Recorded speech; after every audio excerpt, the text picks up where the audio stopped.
السلام علیکم۔ سورہ ہود میں کافی سارے پیغمبروں کا ذکر ہے، اور اس کے بعد آیت 120 میں باری تعالیٰ کا ارشاد ہے، اعوذ باللہ من الشیطان الرجیم، بسم اللہ الرحمن الرحیم، وَكُلًّا نَقُصُّ عَلَيْكَ مِنْ أَنْبَاءِ الرُّسُلِ، اور تمام قصے جو ہم نے تمہیں سنائے ہیں رسولوں کے احوال میں سے، مَا نُثَبِّتُ بِهِ فُؤَادَكَ، اس سے تمہارے دل کو تقویت ہوگی، وَجَاءَكَ فِي حَاذِهِ الْحَقِّ، اور تمہارے پاس یہ جو تمام خبریں آئی ہیں یہ حق کے ساتھ ہے، یہی حق ہے، یعنی بالکل صحیح ہے۔ وَمَوْعِظَةٌ وَذِكْرَىٰ لِلْمُؤْمِنِينَ، اور یہ مومنوں کے لیے واعظ اور ذکر ہے، یعنی نصیحت کا سامان ہے۔ اس سے یہ پتہ چلتا ہے کہ جو قصے بیان کیے گئے ہیں وہ ایسی قصے کہانیاں سنانے کے لیے نہیں ہیں، بلکہ اس لیے ہے کہ اس سے ہم سبق حاصل کریں، کچھ سیکھیں۔ پچھلے دور میں رسولوں نے مصیبتیں اٹھائیں، لیکن اللہ کے راستے پہ ڈٹے رہے، اور جو نافرمان لوگ تھے ان کا کیا انجام ہوا، اور اسے ہم عبرت پکڑیں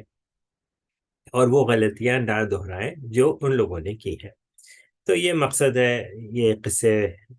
بتانے کا۔ لیکن ہم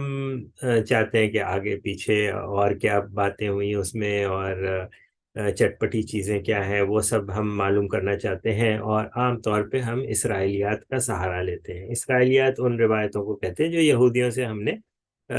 لے لی، انہوں نے ہمیں پکڑا دی، اور اس میں چٹپٹے قسم کے قصے ہیں، بہت سے الف لیلوی قسم کے قصے ہیں، دیومالائی قصے ہیں، اور وہ واعظوں میں بیان کیے جاتے ہیں، اور لوگ اس میں کافی دلچسپی بھی لیتے ہیں، اور اکثر علماء کہتے بھی ہیں کہ یہ مستند نہیں ہے، اس کی ممانعت بھی نہیں کرتے عام طور پہ، اور یہ ہے کہ سمجھا یہ جاتا ہے کہ بھائی اگر یہ قصے بیان کر کے لوگوں میں دلچسپی ہو رہی ہے پیدا، دین کی طرف آ رہے ہیں، دلچسپی لے رہے ہیں، تو یہ بتانے میں حرج ہی کیا ہے۔ تو ایک بات ہمیں یاد رکھنی چاہیے کہ جھوٹ جھوٹ ہی ہوتا ہے، اور اگر جھوٹ کے اوپر آپ کوئی عمارت بنائیں گے تو وہ دیر پا قائم نہیں رہے گی، اس سے گڑبڑ ہی ہوگی۔ جیسا کہ ایک اور جگہ قرآن میں سورہ آل عمران آیت 71 میں باری تعالیٰ کا ارشاد ہے، یا اہل الکتاب لما تلبسون الحق بالباطل، اے کتاب والو تم سچ پہ، حق بات کے اوپر باطل باتوں کا لبادہ نہ اڑاؤ، یعنی سچ کو جھوٹ میں مت شامل کرو۔ وَتَكْتُمُونَ الْحَقَّ وَأَنْتُمْ تَعْلَمُونَ، معلوم ہے کہ یہ جھوٹ ہے اور یہ سچ ہے، تو سچ کو مت چھپاؤ جان بوجھ کے۔ تو اب یہ مطلب نصیحت کی گئی ہے، اور اس کے باوجود ہم ہول سیل میں اسرائیلیات لے لیتے ہیں اور اس کو بیان کرتے ہیں، اور یہ سمجھ کے کہ یہ بے ضرر سی باتیں ہیں، لیکن جب اس میں بہت سی ایسی بے سروپا قصے ہیں جس سے جو پڑھے لکھے لوگ جو ہیں وہ بجائے دین کی طرف آنے کے وہ شک و شبہات پہ پڑ جاتے ہیں، اور وجہ یہ ہے کہ زیادہ تر لوگوں نے قرآن کو مطلب کے ساتھ پڑھا ہی نہیں ہے، اور اگر پڑھا بھی ہے تو روایتوں کے ساتھ مکس کر کے پڑھا ہے، اور بجائے اس کے کہ یہ دیکھنے کے اس میں قرآن کی کتنی بات ہے اور باہر سے کتنی باتیں اس کے اندر شامل کی گئی ہیں، اور جو باہر سے جو چیزیں لی ہیں ان کی سند کیا ہے۔ تو اب یہ تو کریٹیکل تھنکنگ سے اور کریٹیکل انالیسس سے ہی آئے گی بات، جو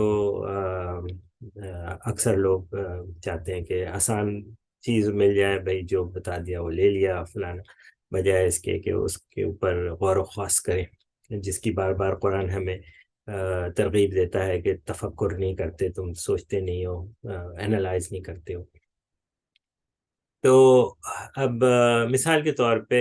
حابیل قابیل کا قصہ ہے، سبق نمبر 7 تھا، جس میں ہم نے آدم کے 2 بیٹوں کا قصہ قرآن سے پڑھا تھا۔ تو اب یہ جو آدم کے 2 بیٹوں کا قصہ ہے، اس کو حابیل اور قابیل کی کہانی سے ہم کہ حابیل اور قابیل کی کہانی سے جانتے ہیں۔ اور جو قصہ ہم سنتے آئے ہیں وہ کچھ اس طرح سے ہے کہ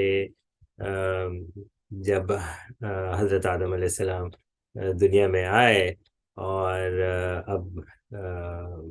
ان کو دنیا آباد کرنی تھی، ہر دفعہ ایک لڑکا ایک لڑکی جڑواں ہوتے تھے، اور شام کو دوسرا لڑکا لڑکی جڑواں ہوتے تھے، اور دوسرے دن وہ بڑے بھی ہو جاتے تھے، جوان بھی ہو جاتے تھے، اور جو ادلے بدلے کی شادی ہو جاتی تھی، یعنی شادی تو بہن بھائیوں میں ہی ہو رہی تھی، لیکن وہ جڑواں بہن سے نہیں کرتے تھے شادی، بلکہ جو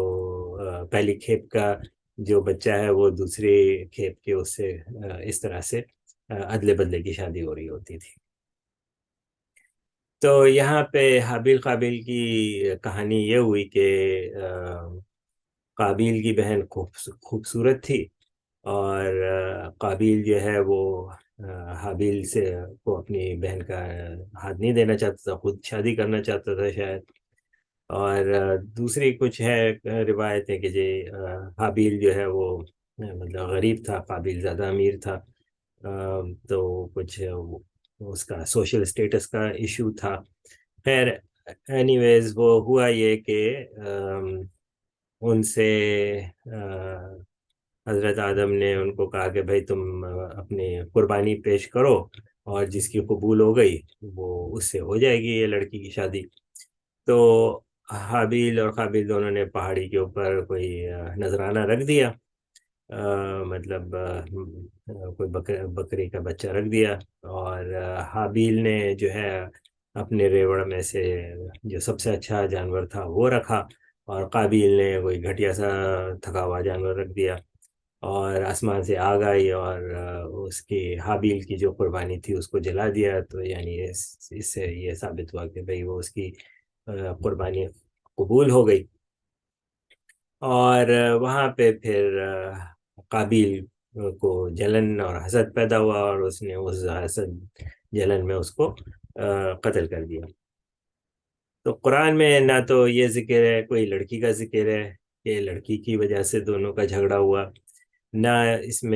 میں یہ ذکر ضرور ہے کہ دونوں نے قربانی کی اور ایک کی قبول ہوئی۔ اب وہ کس طرح قبول ہوئی، کیسے پتہ چلا ان کو کہ قربانی قبول ہو گئی؟ اب کوئی منت مانگی اور منت پوری ہو گئی تو قبول سمجھ لیں کہ بھائی اس کی ہو گئی، دعا پوری ہو گئی تو وہ قبول ہو گئی، یا کچھ اور ہو، وہ بتایا نہیں ہے کہ کس طرح سے ان کو پتہ چلا کہ اس کی قبول ہوئی ہے۔ لیکن یہ ذکر کہیں نہیں ہے کہ آسمان سے آگ آئی اور اس سے وہ جلا دیا اس سے، اور اس طرح کی کوئی بات نہیں لکھی ہوئی۔ تو اور نہ ہی یہ ذکر ہے کہ جی بہن بھائیوں کی شادیاں ہو رہی تھیں یا ادلے بدلے کی شادیاں ہو رہی تھیں، اور ہر روز بچے پیدا ہو رہے تھے، اور وہ ایک ہی دن میں جوان بھی ہو جاتے تھے۔ تو اس طرح کی بھی کوئی بات نہیں لکھی ہوئی ہے۔ تو جب ایک چیز نہیں دی ہوئی ہے تو زبردستی اس کو ہم اپنے ایمان میں گھسانے کی کیا ضرورت ہے؟ جو چیز قرآن میں نہیں بیان کی گئی ہے، اور وہی بات ہے کہ یہاں جہاں پہ بھی یہ قصے آتے ہیں وہاں پہ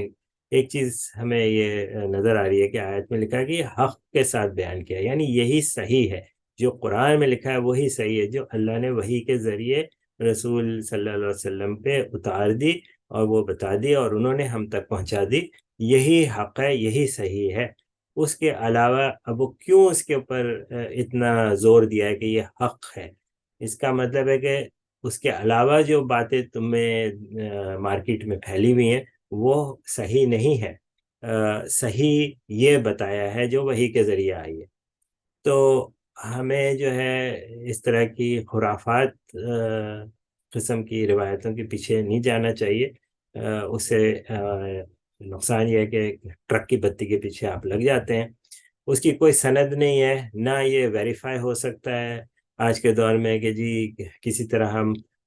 مطلب بعض لوگ سمجھتے ہیں یہ تاریخ کا حصہ ہے، یہ سارے تاریخ سے پہلے کے واقعات، قبل از تاریخی واقعات ہیں، اور اس کی کوئی ریکارڈ نہیں ہوا